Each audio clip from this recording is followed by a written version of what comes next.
G'day, guys, and welcome to another episode of the Mindful Men podcast. I'm your host, Simon Rinnie, and today we're getting mindful about bowel cancer.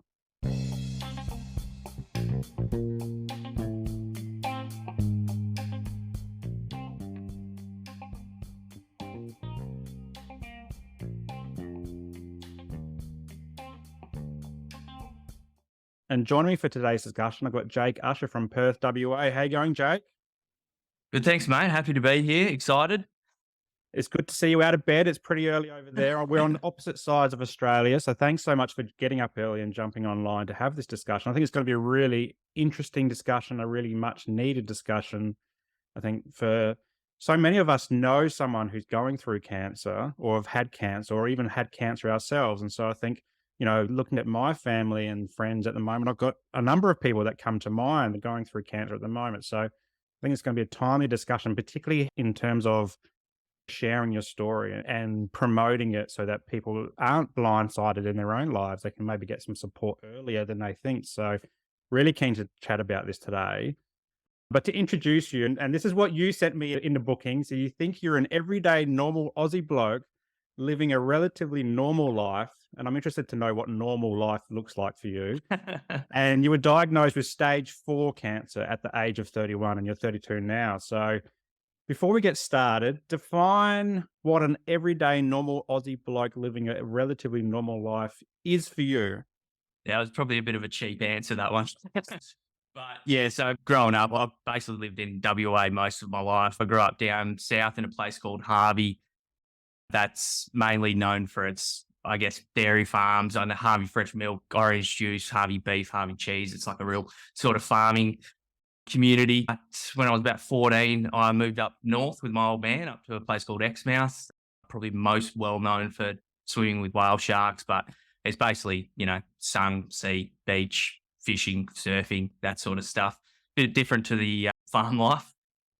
So yeah, I finished my high schooling up there and then I did an apprenticeship as well as a chef. Fast tracked that. So I was qualified just after I was 18. And then that didn't last too much longer. I think it was about another 6 to 8 months. And then the split shifts and the mediocre money sort of gave me the shits. And so I decided to try my luck and try and go sort of offshore and, work on an oil rig or work on one of the rig tenders or something like that. That didn't exactly go to plan, but I did manage to get a job working on the boats out of Dampier, which is in the Pilbara, north of Exmouth in WA. Pretty close to Karratha, if people might know that a bit more. So yeah, I basically did that for almost 10 years. And that job gave me the ability to do a fair bit of traveling and stuff like that, because I was working 4 weeks on straight and then 4 weeks off. So I was basically having 6 months off of the year to do whatever I wanted with, which was travel. So I did a fair bit of traveling in my early 20s. Through Europe a few times, Southeast Asia, Thailand, Cambodia, Vietnam. Actually trekked through Mongolia for a bit, which I could probably talk about for over an hour, just that one trip. And also, I guess, New Caledonia and Vanuatu and New Zealand. But the main trip, the sort of life-defining trip, was actually when I went over to the States. I went on a Contiki tour there, and I actually met my wife on that tour. So that was probably my most life-defining trip. Like I say, it was probably the trip that I was almost least looking forward to. It was just something I did. And yeah, obviously came out with, at the time, a girlfriend, eventually turned into my wife. We actually got married in Vegas at the end of the trip as well. But we got married for real about 5 years later. So yeah, and then we went on our honeymoon after obviously getting married, and then we went straight up to live up in Karratha and Dampier. So that was basically the first time we sort of lived together, and I was coming home every night from work rather than, working away for 4 weeks at a time. So that was really good. But again, that didn't last too long because I got offered another job, which was almost too hard to turn down. It was a bit more money and a bit more time off. But the main thing was it was working with a really good bunch of crew who I've worked with before. But the problem was is again working away. So we decided to move from Karratha down to Perth because there was no point paying the higher rents of Karratha if I was not going to be there. And I think that move potentially saved my life. in some ways, which I guess we'll probably get into a little bit further down the track. But I mean, when I say a fairly standard Aussie bloke, outside of all that, I go to the pub with me mates and, have a few beers, watch a bit of sport. It's a fairly standard sort of thing, but also probably, I guess, quite advantaged. I had a good job, great wife. She had a good job. Like life was good.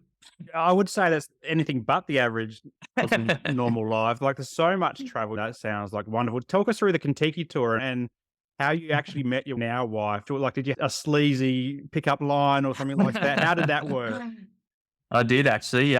Pretty much, we went to a bar in Washington DC, and it was something stupid, like a $10 entry fee, and we were all like, "Oh, this is stupid! Like, there's plenty of free bars." We got in there, and it was free drinks for 2 hours. I was like, Wow. "Well, that's worth $10, even if it is US dollars." And so I just went straight to the bar, and I think I ordered like 5 vodka soda waters or something like that. And then I just turned around, and she was there, and I said, "I bought too many vodkas. Do you want one?" So that was pretty much the first thing I said to her. And yeah, so it kicked off from there. But I'd done a few Contiki tours before that through Europe mainly. And the first Contiki tour I actually did, I made really good friends with the bus driver. And he messaged me after the tour a couple of months after that saying, "I'm going to the States on a Contiki tour as a guest. Do you want to come?" And I just booked it, and I thought, yeah, we'll just do it. Put it on the credit card. We'll figure it out later, because I'd only just got back from Europe as well. So, and then I messaged him back and said, "I'm coming. Like, this is going to be awesome." And he didn't message me back for 3 days. I thought he was stitching me up or something. I thought, now I'm going to America by myself. And yeah, but it obviously all turned out great. Talk us through the Vegas wedding. I'm interested to hear about this because we only see it on things like The Hangover. What did it look like for you? It is a lot like it is in the movies. We didn't do it there, but we went past like a drive-through wedding where you can get married at a drive-through. But yeah, we got the fairly standard Elvis Presley wedding. It was a bit of a stitch up, really. The bus crew sort of organised it all. And yeah, well, I guess we were named the Contiki couple. So it was going to be us the whole time. And yeah, so we did that. And I mean, it's obviously not a legal thing. I think they put it down as a commitment ceremony or something like that. But yeah, it was definitely an experience. So you're over in WA, big AFL state. Are you into the AFL? You like your sports? Tell us a bit about your Yeah. sports interests. Yeah, I love AFL. Actually, since being diagnosed with cancer, obviously I've had a fair bit of downtime, and I've watched more sport in the last 9 months than I ever have. And I've always loved sport, but you just don't get time to. Like even the NBA and stuff, I started watching that a little bit because it's on in the mornings when you're usually at work or something like that. So I mean, I didn't get into it too much. Watch a few games. The playoffs are obviously on now, but yeah, the AFL is definitely the big one. But I'm actually a Collingwood supporter, so Really? not something you usually hear coming from someone in WA, especially someone who's grown up here. I was going to ask you how the West Coast are going at the moment, but obviously, yeah, you're on the top of the ladder at the moment. Oh, I'm good, mate. I'm good to go. And even that was just, I just started going for them when I was a kid because my whole family hated them. And yeah. I love it. It reminds me of my household. So I grew up in Adelaide and we're all Crow supporters, and my little brother decided to go for Port just for the same reason as well. Ooh. So Yeah. a little bit of Collingwood in our own house with the Port Adelaide Magpies. So anyway, Yeah. you mentioned before that you moved to Perth and essentially it saved your life. So we are talking about cancer today, even though the first few minutes probably didn't sound like anything like cancer. Yeah. But This is a travel podcast. travel and footy. But yeah, like talk us through like leading up to the diagnosis, like what was happening, and can you talk us through what prompted you to go see a doctor and get something sorted? So I pretty much define my life as they did in I guess, the olden days with BC and AD. BC standing for before cancer and AD after diagnosis. So I guess just before I got diagnosed, I was actually at work, working on the boats, and it must have been a bit of a down day because I was just on my phone scrolling through Reddit, and I saw a post on there, and it basically just said something like, I'm going to the bathroom 4 to 5 times a day. Is that normal? And then I read through the comments, and all the comments were like, you need to go and see a doctor, go and see a doctor now, blah, blah, blah, all that sort of stuff. And I sort of thought to myself, actually, like I've probably been going to the bathroom like 5 or 6 times a day recently. So I thought I should probably listen to the comments and go and see a doctor. And I guess that part of my life, I never used to see a doctor for anything. And I always, if I did go and see a doctor, I'd make sure there was like two things wrong with me to get my value for money, which I also had a bit of an itchy bum as well. So I Yeah. thought, well, there you go. There's my two things. I'll go in and see the doctor. And so basically that's what I did. I swung off and then made a doctor's appointment as soon as I got home. Went in there. All I said to him was, listen, I've got a bit of an itchy bum. And he said, "Oh, we'll send you in for a colonoscopy." And I was thinking, wow, that's a bit overkill for an itchy bum. Like I was expecting him to say, go and get some cream, maybe have a week or two off the beers and eat a salad or something. It felt like overkill to me. And I thought, yeah, either way, we'll go in and do it. It's just another experience, isn't it? A colonoscopy. So Yeah. that's basically what I did. And went in for the colonoscopy, woke up, and a nurse came to do a blood test. And I'd been sort of sitting in the waiting thing, just watching everyone go in and out, and they'd come out and they'd get some sandwiches and then they'd be off. And no one else had a blood test. So I thought, hang on, something might be a little bit off here. And it wasn't long after that that the doctor actually came out and basically just said, listen, we've found a tumor, a large tumor, and about 30 centimeters up your colon, which is your colon's probably about 2 meters. So it's sort of right at the start. And they couldn't even get the camera past it to check anywhere further on. So yeah, that was obviously a fair bit of a shock, but like I just said, righto, like cool. Like what are we going to do about it? Tell me how we deal with this. And I sent off some fairly urgent scans and stuff like that. He referred me to a colorectal surgeon who I actually spoke to that afternoon. While I was getting the scans, I had a message on my phone. It was the receptionist saying, listen, the doctor really wants to talk to you, even if it's like 7, 8 p.m. tonight, if we can get a call. And I thought, wow, like, this is pretty serious if the doctor's willing to talk to me at 8 p.m. at night. So yeah, that was pretty full on. And I actually, because I was still at the hospital getting scans, I actually got in between a couple of his appointments to have a chat to him. And this whole time, my wife didn't know. She was just sitting there waiting to come and pick me up from the colonoscopy, which had gone about 5 hours overtime.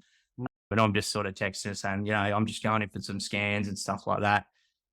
And obviously didn't tell her until she sort of got there. And basically as soon as we walked outside, like I just sort of broke down and said, like, they think I've got cancer.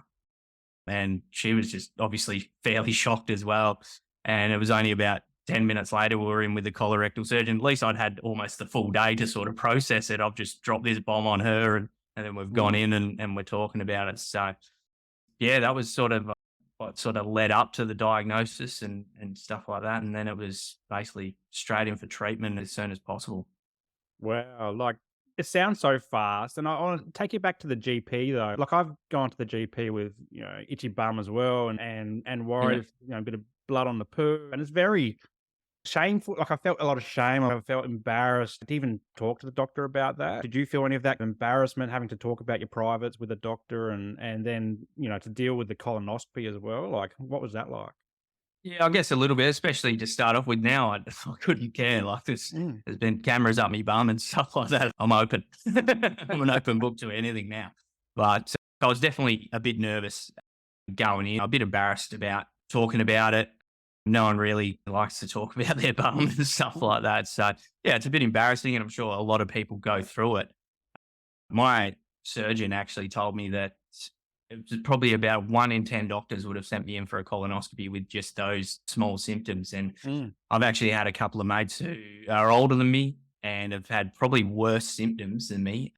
And they've gone into the doctor. One of them actually had family history of bowel cancer. They've both gone in, asked for a colonoscopy, and both got sent away. The one who had family history eventually got in and got it sorted, but my other mate, the doctor actually laughed at him, and I was thinking that's ridiculous. Like you're nervous enough and embarrassed enough to come in and do it, and then the doctor sort of just laughs at you. I was thinking that's yeah, it's no good. And they're both living up north, and that's sort of why I say moving to Perth is potentially what saved my life. Because I mean, like I say, I wasn't a big fan of going to the doctor early on, and I think if the doctor had basically done what I said and just given me some cream and said, fix your diet or something like that, no matter how bad any symptoms got, I don't think I would have gone back to the doctor for like 3 months or something. Like it's just one of those things. If things get worse, you go, no, I've already been to the doctor. I've just got to deal with it for a while, which it's definitely something that I'm promoting against doing these days. One of the biggest things is, obviously listen to your body. And if you've got any signs and symptoms, just go to the doctor. And if that doctor doesn't listen to you,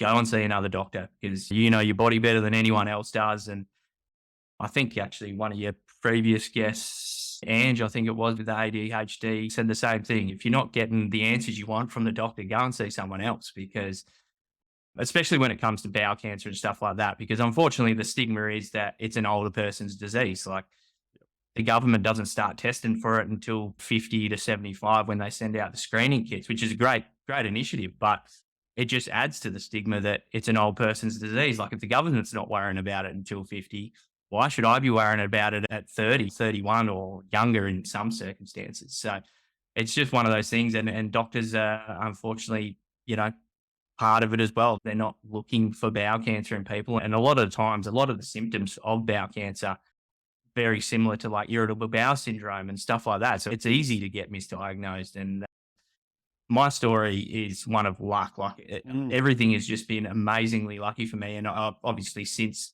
getting bowel cancer, I joined a lot of communities and stuff online. And the amount of stories that I hear from young people just being misdiagnosed for so long, and that's the reason a lot of young people are diagnosed with the later stages, because they've been misdiagnosed for, 12 months, more 10 months, where if they'd just gone in and got a colonoscopy to start with, it might have been stage 1 or 2. And stage 1 or 2 bowel cancer, it's almost 100% survival rate. So it's very important to get checked and get it found early. That's the main thing. Early detection is key. I was interested there because I always think of bowel cancer as an old person's disease, and to be diagnosed at 31, and in talking with the communities that you're involved with, like, how prevalent is it for younger people to get bowel cancer? Do you know? I think the stats are about 1 in 10. I think the average age is about 65, give or take 5 years or so. I think it's a little bit different between men and women, but it's around that age. So the average age is older. But 1 in 10, and unfortunately those stats are increasing, while the older generation that are obviously getting tested and stuff, that's actually decreasing. So it's pretty worrying. I think one of the biggest stats, and it just still blows my mind thinking about it, is bowel cancer is the biggest cancer killer in Australians aged between 25 and 44. Like, that's ridiculous. That's crazy. And it's still thought of as an older person's disease, yet it's the number one cancer killer in basically young people, really. So it's pretty full on to think about, really. It's really interesting because living in Australia, like, we have hot summers, and over in WA, you guys have very hot summers. I used to live in Adelaide. We used to get the WA heat a couple of days afterwards. And I would have thought, skin cancer or something like that might be higher, but to know that bowel cancer, that's just phenomenal. Yeah, I mean, that's the same thing. Like, I'm not even sure if I'd heard about bowel cancer before. I definitely didn't know anything about it, obviously, prior to diagnosis. And I mean, I did a little bit of Googling of my symptoms just before, which I don't recommend that at all. So I sort of knew it was a possibility before I went in for the colonoscopy, but definitely wasn't something that I actually thought might happen. I remember sitting on my bed the morning of the colonoscopy. I had to get up early. I was like 4 a.m. to finish off like the bowel prep stuff. And I remember sitting on the edge of my bed just thinking, this could be as normal as life gets for a while. And I have no idea why I thought that, but I was spot on. Life took a turn pretty hard a few hours later. So but it's like I say, the stats are crazy. And that's probably the main thing. That's almost my main message. There's plenty of stuff around awareness and trying to reduce the age of screening. And there's heaps of different things that especially Bowel Cancer Australia are advocating for. But the simplest and probably the best thing is just raising awareness that it isn't just an older person's disease. So, you need to get checked out. Yeah. And so they found the tumour and said that you were at the hospital talking to the surgeons. Did you have surgery pretty quickly from there? Or like, what was the next few days like for you? Yeah. So again, I was pretty lucky. Like a lot of people, even just getting wait times for a colonoscopy, there's huge wait times. I think on the East Coast as well. It's something about like 3 months or something like that, let alone being able to see a colorectal surgeon. So I think there was only about 2-week wait between doctor's appointment and colonoscopy. And then from colonoscopy to surgery, I think it was only probably a 2-week wait as well. They were pretty keen to get it sorted because it was basically blocking up my whole colon. So there was a chance of a blockage and that would just increase the problem. So Yeah, so I went in and got the surgery, a lower anterior resection, it's called, where they basically just chop that section of colon out and stitch it back together. There's about a 50% chance of needing a colostomy or ileostomy bag. I was lucky enough to avoid that, but I was, fully prepared to get one. Like I'd seen the stoma nurse and stuff like that. I'd, marked it out. This is where it's going to be. But yeah, like I say, I was lucky enough to avoid that. And then surgery all went great. Like I recovered in hospital for about 6 days after that, which is pretty quick. And then it was another 6 weeks recovery at home. But in the time between a colonoscopy and surgery, I had all those scans and stuff. And that's where I found out that it had metastasized, also like spread to my liver as well. There were 2 suspicious spots, which were confirmed as lesions as well, cancerous lesions. So I guess the idea was then after the surgery, have my 6 weeks recovery from that, and then go in for another surgery, which would be like a liver resection where they just, same thing, cut out that section of liver. Unfortunately, within that 6 weeks recovery time, the lesions had grown from 2 to 14.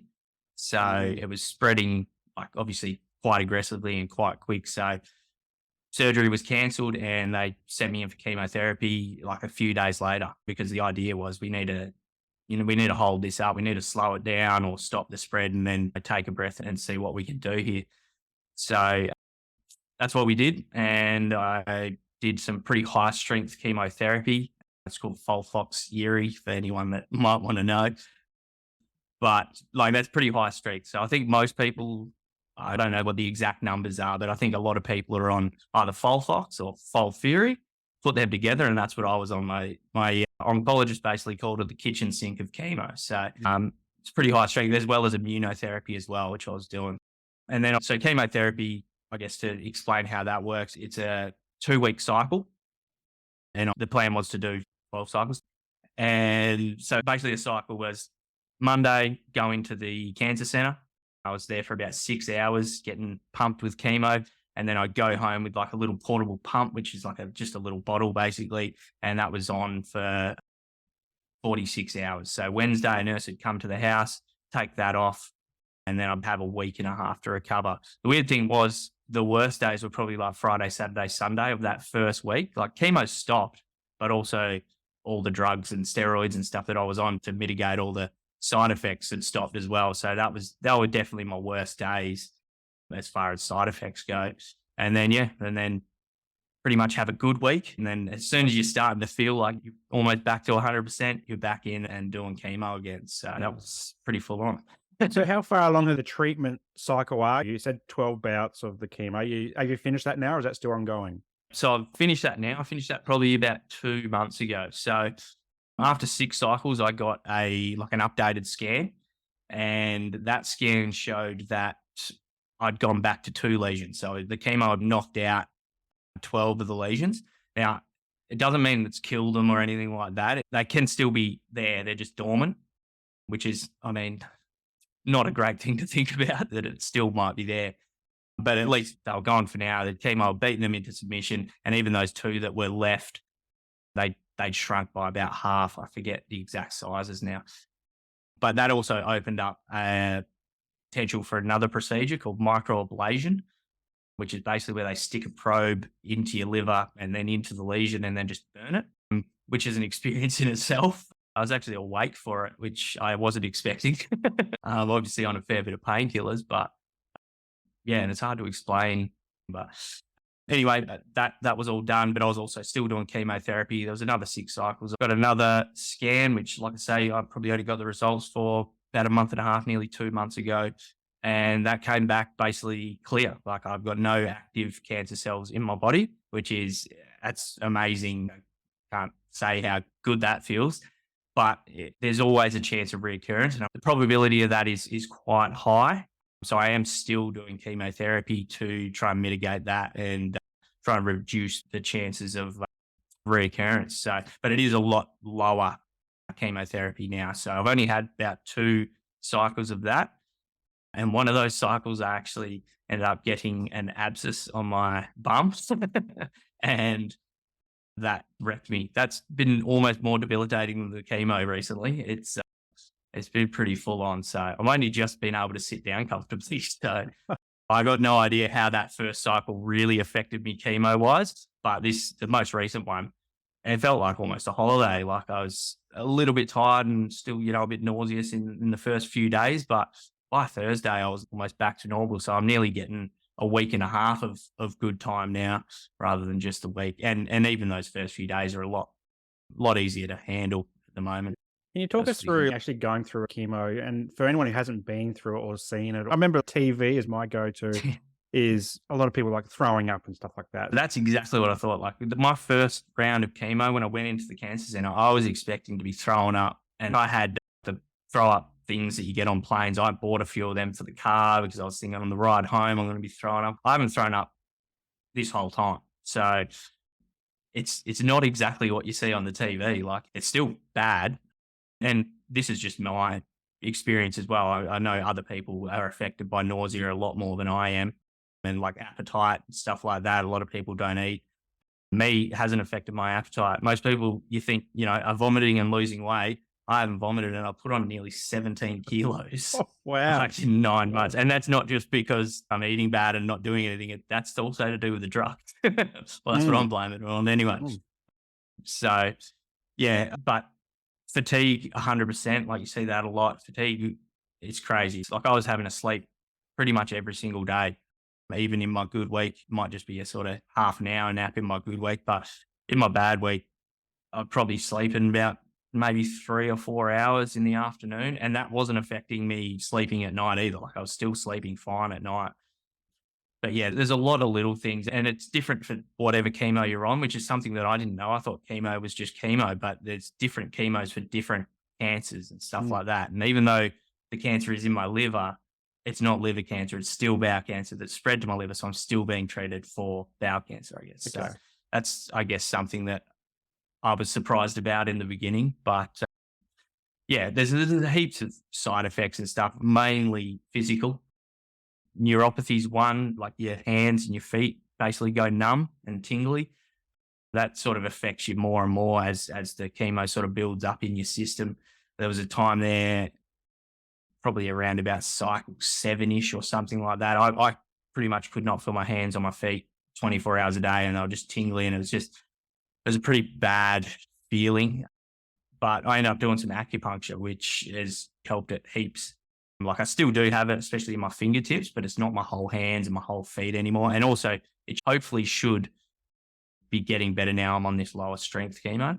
So that's another thing. Another one's like cold sensitivity, which you can deal with. It's not debilitating. It's just really annoying because you can't just grab stuff out of the fridge. You got to put gloves on. You go to the toilet, you've got to wait 30 seconds until the water heats up. You can't drink anything because they say it sort of feels like razor blades.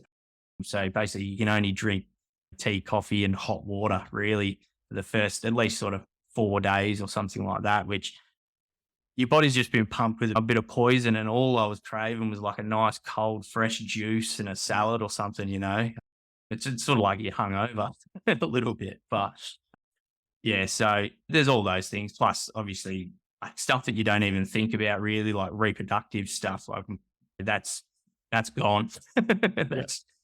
Which obviously I've taken steps before starting chemo to sort of mitigate that as well. But there's all those things, and that's not even getting into the mental side of it. That's just completely physical, and you get the headache or a little pain in your neck and you're immediately thinking of the worst. Before I get a pain in the neck, I'll just, stretch it out. I might go and see a physio or a chiropractor later if it stays there. Now I'm thinking, I've got an infection. I've got sepsis. It's pretty full on, not to mention the lowered immune system as well, which is something that I've always had a pretty good immune system, I think. And I just thought, chemo will bring me back down to everyone else's levels. But it's ridiculous how bad it was. Like I got an infection in my tooth, which I used to probably get like once every 2 months. Again, I don't like going to the dentist, so I just deal with it. Just like a bit of food get caught in one of my back teeth.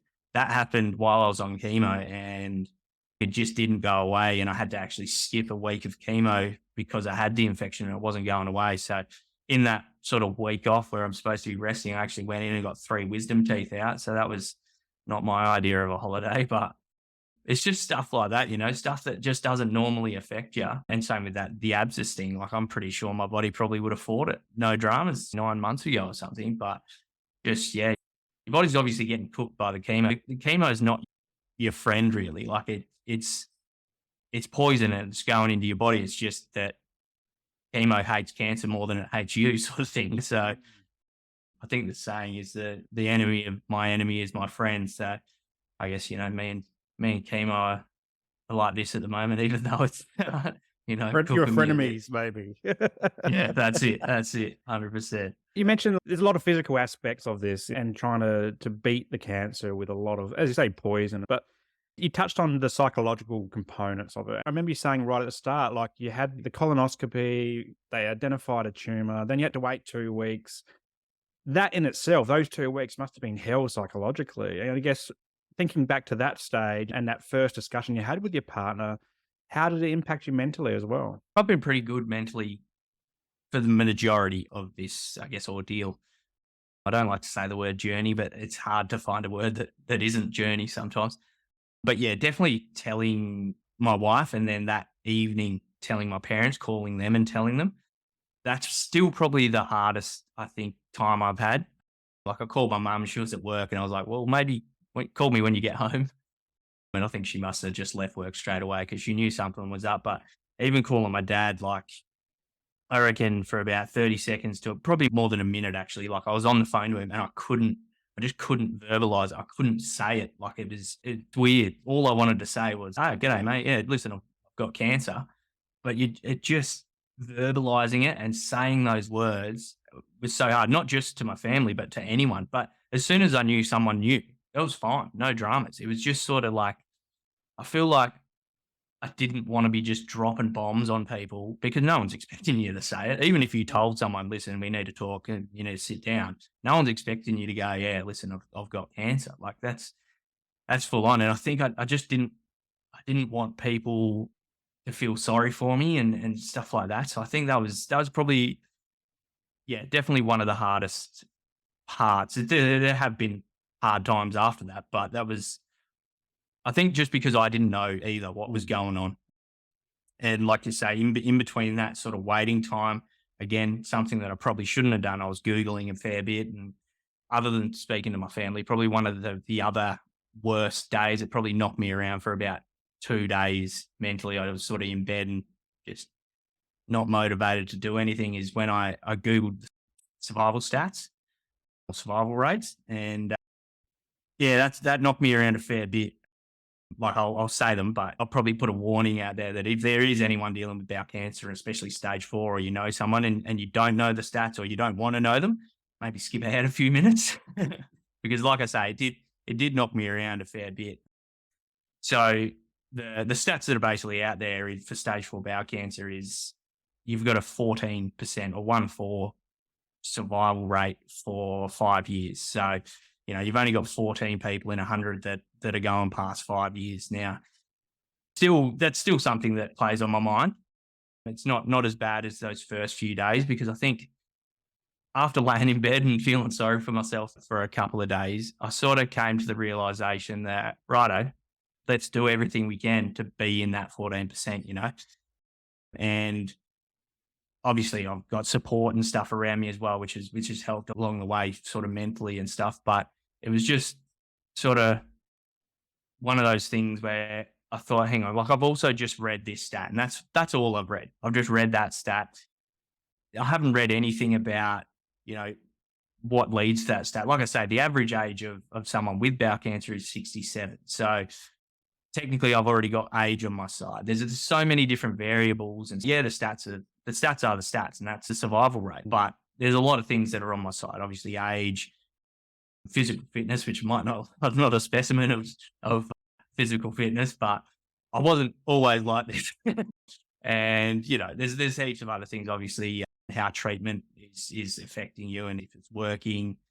Obviously, family history, and there's so many different things. And I think once I sort of got that into my head, like I say, it still does play in my mind. But once you sort of think of that and just sort of more so just be more determined to be in that 14% rather than feeling sorry for myself, which is fine as well. Like, yeah, people feeling sorry for themselves, you've got a decent excuse. It's not that you shouldn't feel sorry for yourself and you shouldn't have a cry every now and then. Like my wife and I will have a bit of a discussion once a month or every 2 months where it's just a bit emotional and we both have a cry. And by the end of it, we're feeling better. And I think that's sort of the thing. Like crying's fine, expressing yourself, that's fine. But as long as you're sort of feeling better after it, if it's knocking you around more and you're still feeling bad, it might be time to, have a chat to someone and stuff like that. So yeah, it's definitely the mental side of it is nearly, if not more, sort of worse than the physical side of things. It's just you can see the physical stuff, I guess. But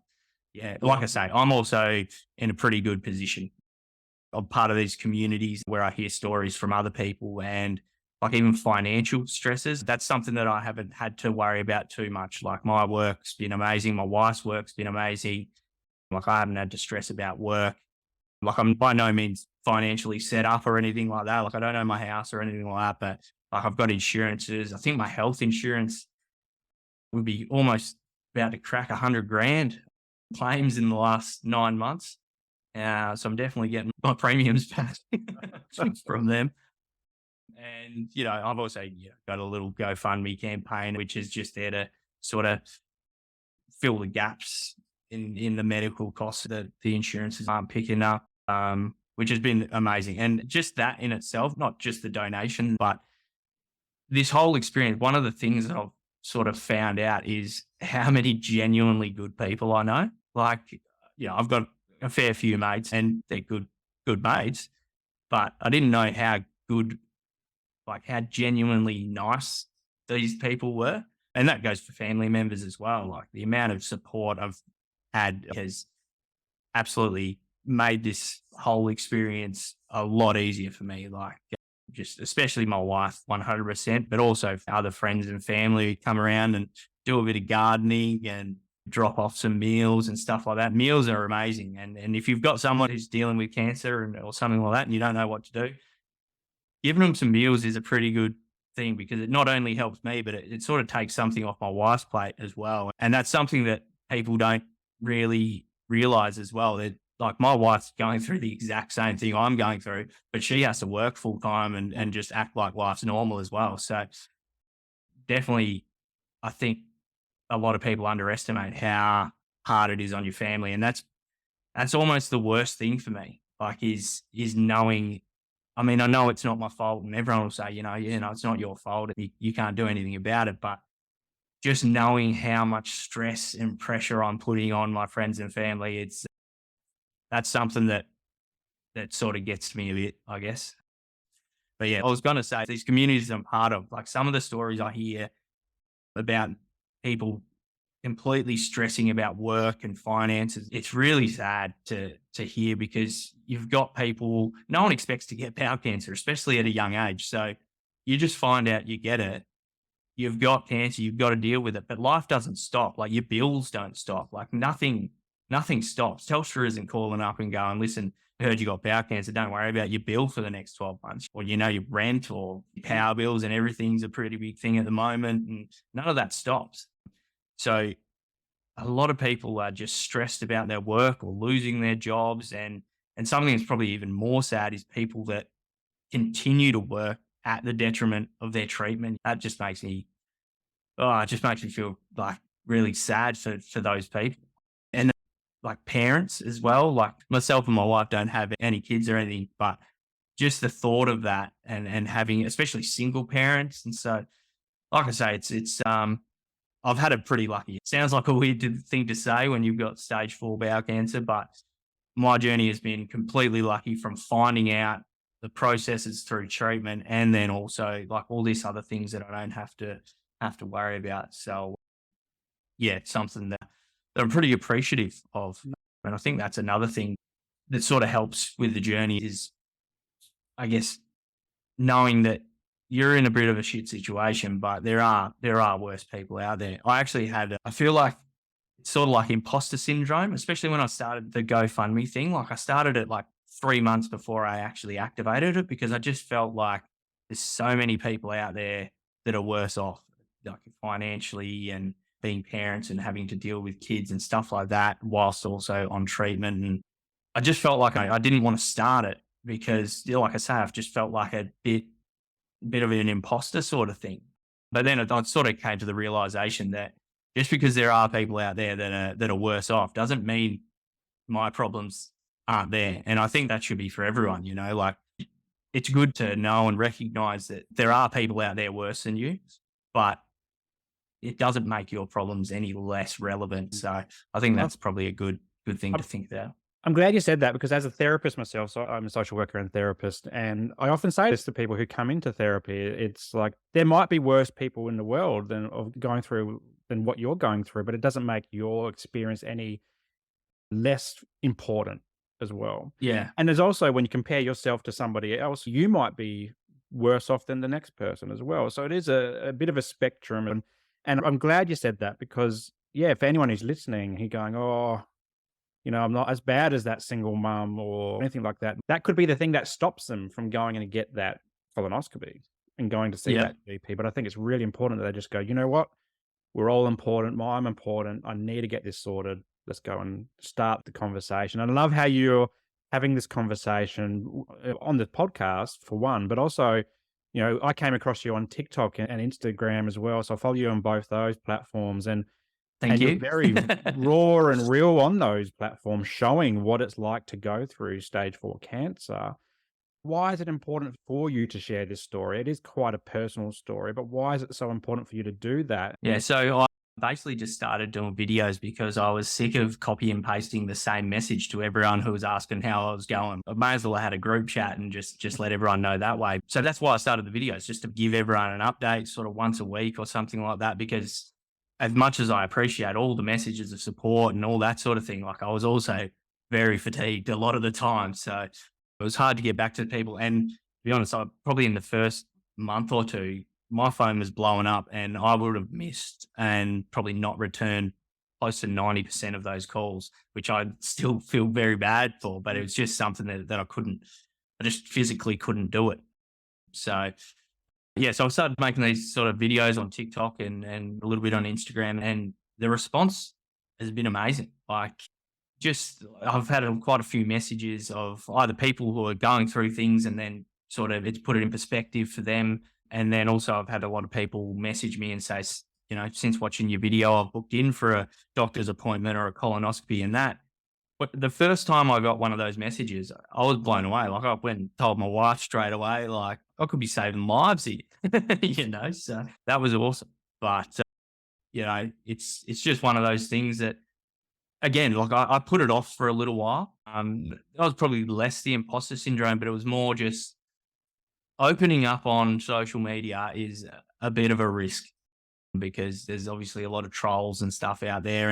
And I thought, that's no dramas. I can handle trolls. I can block people. I can delete comments. That's no dramas. But the thing that sort of was getting to me and stopping me doing it is thinking, right, my wife and my family are going to probably be reading these comments and they might not want to hear what people have to say. So that sort of is what stopped me for a bit. And I'm glad it didn't stop me doing it because since doing it, the amount of support, there's still a few little sort of trolls in there every now and then, but it's nothing. It's like probably less than 1%, to be honest. The amount of support from complete strangers has been ridiculous. Like, no way the video's gone viral or anything, but there's still a lot of interactions as well. It's not just people liking the video, but a lot of people just commenting and saying, like, thanks for the video. Because the other thing was after I sort of got it going is I wanted to sort of be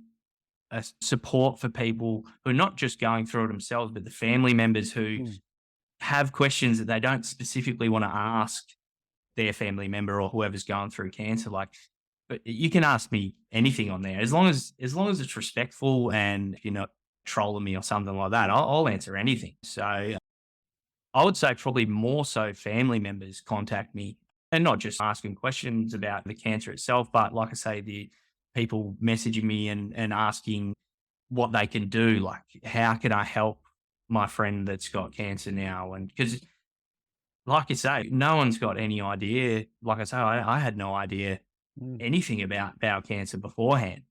And I'm by no means an expert now, but obviously know a lot more than I did before. And just that feeling of helping people out is probably the second best thing that I'm doing. And the main thing is raising awareness. That's easily the main thing, and getting people to get checked out. And I'm in contact with Bowel Cancer Australia and stuff. And there's a few little projects that to be doing over the next month or so. June is Bowel Cancer Awareness Month, so that's a big one. So I've got a few TikToks just in the bank, ready to fire coming up. So yeah, it's good. It's really good, and like I say, the community aspect of it all, it also helps me. I think Mm. answering these questions and stuff. A lot of them, or not a lot of them, but some of them are pretty hard questions to answer. Like, people have asked me about survival rates and stuff like that. And like I say, as long as it's respectful, I got no dramas, people asking those sort of questions. And it's also allowed me to be in contact with a lot of other people that are on TikTok and trying to do the same thing. I think a few people have even got sort of inspiration from me doing it, and now they're doing it as well, which is amazing, because everyone that's raising awareness is just another person that might tell someone else that might save someone else's life. So yeah, it's been it's been an experience. I think I have one there that in high school I was voted most likely to become famous for no specific reason. That was one of the things I was voted in high school, and I always thought I was going to turn into a rapper or something like that. But turns out I just got cancer, and now I've got 12,000 followers on TikTok. I saw that you did a video on this. Didn't your mate have some other like comparison as well? Yeah, so there was a couple of things I was voting into. One of the other things was to be mates with my mate 20 years on or something like that, and he still is. He's still my best mate. But he was voted most likely to become famous because he was a bit of a musician and stuff like that. And yeah, I checked, and he doesn't have 12,000 followers. So It's like mic drop, bang. yeah, shout out to him too.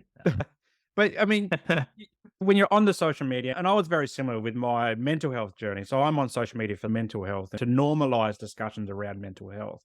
And what you're doing through social media is normalizing discussions around, bowel cancer, but also going to see your GP when something's not quite right, or getting a second or third or fifth opinion. And the more we normalize it, the more we can take away some of the shame that a lot of normal, average Aussie blokes might feel, similar to you. Like, you'd go to the doctor if you had two things.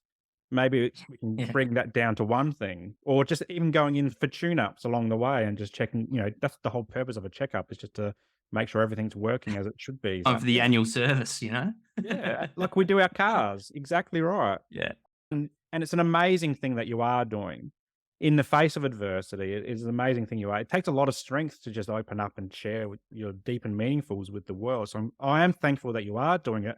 I'm not thankful that you've got cancer or have had cancer, but the fact that you're voicing it and giving voice to this cynical, terrible thing in a lot of people's lives is a testament to your strength as well. Thank you very much. Yeah, no, it's like I say, I think it's also helped me along the way as well. Like, another thing, it's given me something to do when, obviously I don't have a lot of energy to do too many things, but prior to sort of 2 months ago, when I was still on the high strength chemo, I wasn't doing anything except watching sport.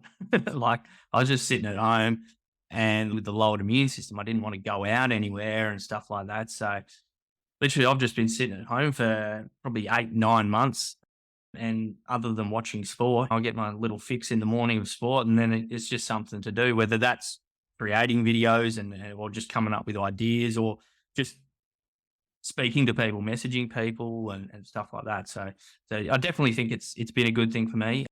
I mean, there's a lot of people who are maybe not anti social media, but there are obviously a few bad things with social media, and there's a few issues with it, but it's been an amazing journey that's sort of helped me out and helped me help other people, which is just still blows my mind, that does. So yeah. So aside from your TikTok and Instagram pages, which we'll put the links in the show notes, and I'm going to put your link tree in because it's got an amazing list of different support information. It's also got your GoFundMe page as well. But for anyone who's listening who maybe they've just been diagnosed or they're not sure what some of the supports are available, around the country, for people to tune into?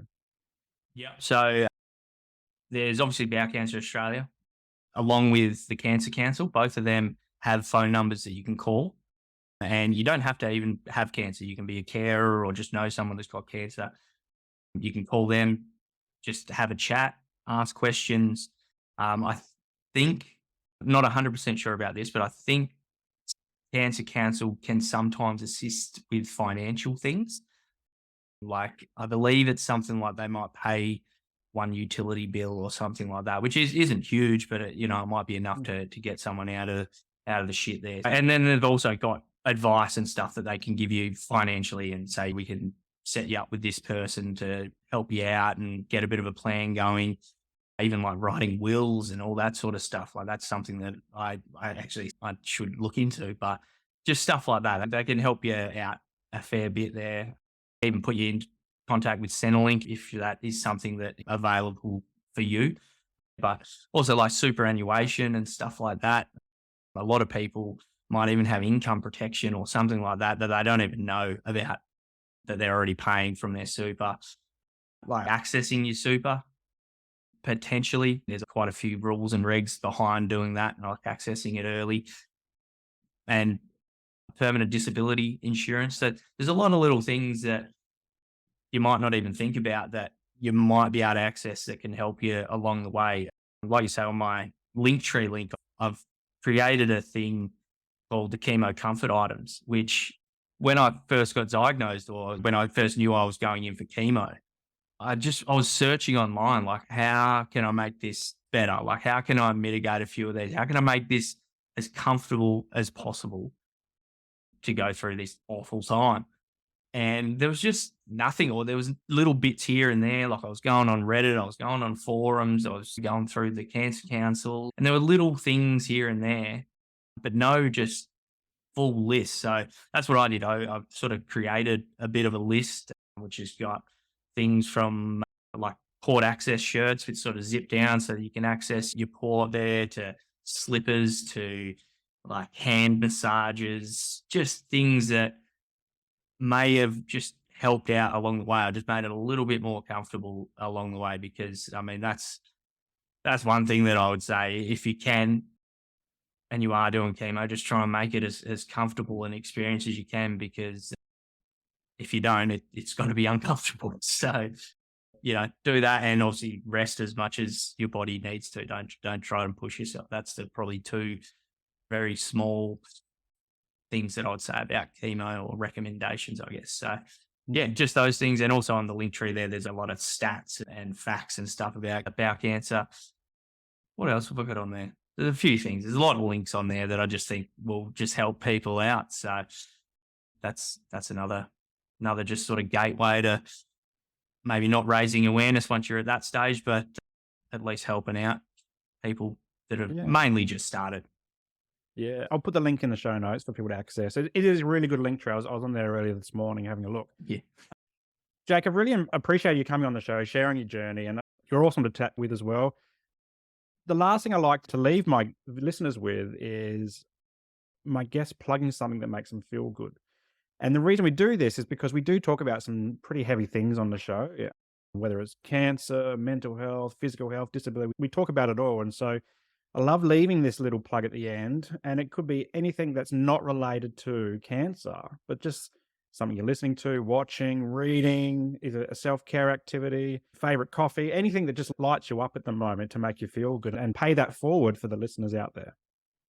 Yeah, 100%. So, I mean, like, the easy answer is my family, especially my wife, is makes me feel happy, but that's every single day. That's not just at the moment. So I guess, like, I do listen to a lot of audio books, but that sort of does pass the time. But I get something especially that's getting me going at the moment is just anyone that's raising awareness, and anyone that's helping out. Anyone, obviously, June being Bowel Cancer Awareness Month, just not just me raising awareness, but when I hear other people, whether that's just raising awareness, doing a fundraiser for Bowel Cancer Australia, or just donating to Bowel Cancer Australia, just anyone that's doing anything, just having a conversation. And I think people underestimate how far a conversation goes. Like, a lot of charities and stuff say that, "I just have a conversation." I think it's, I don't know, it's probably overused a little bit, and I think that's why people are a little bit less inclined to do it, or they just go, "Oh yeah, no worries, it's just another one of those things." But it is amazing that one conversation that you can have with your friends and family could make them go and get checked out and go, "Oh, actually," because like you say, no one's discussing these things with their family. No one's saying to their, dad or daughter or whatever that, "Oh yeah, I've got an itchy bum," and all this sort of stuff. So just having that conversation might get something going in one of your family members' heads, and that could save their life. And if you have the chance to save anyone's life, especially a friend or a family member, that's amazing. So that's sort of what's getting me going at the moment. Yeah, just people raising awareness, and I thank you for having me on here, because this is just another forum and a way that I can raise awareness. And yeah, I really appreciate you having me on.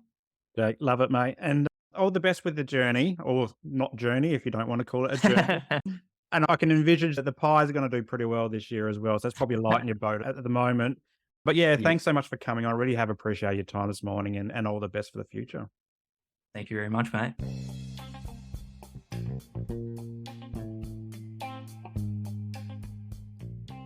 If you enjoyed today's episode, make sure that you like it and leave a comment, and then share it with your mates. Also, subscribe to the channel and hit that notification bell so that you don't miss a moment of future episodes to come.